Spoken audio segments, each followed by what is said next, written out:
Üks minu jaoks väga naljakas uskumus on see, mis on siin kõrval, et raha ei jätku kõigile. Ja miks ta on naljakas? Ta on sellepärast, et see on nii vale, kui see vähegi olla saab. Ja miks ta on vale?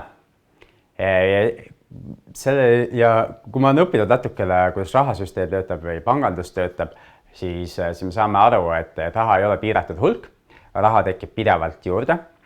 Ja seega tegelikult raha jätkub kõigile, kes seda soovivad või kes on valmis selle eest vastu mingisugust väärtust pakkuma. Ja eriti täna, kui me mõtleme selle peale, et meil on majandusbuum siin 2015 aasta lõpus, siis raha on ringluses rohkem kui kunagi varem.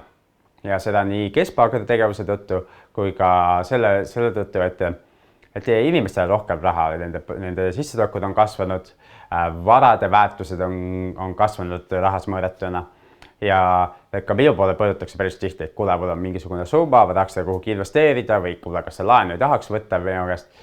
Ja minulgi tänases olukorras, kus on buumi aeg ja varade hinnad üleval, ei ole niisuguseid väga häid mõtteid võib-olla, kuhu seda raha panna. Seega pakkumist on oluliselt rohkem kui niisugust praktilist ja vajalikku rakendust sellele rahale. Seega, mis mina usun ja ma soovitan võib-olla ka sinul siis uskuda, on see, et raha on piisavalt, ma pean lihtsalt looma midagi väärtuslikku, pakkuma seda inimestele ja küsima selle eest siis väärilist tasu vastu.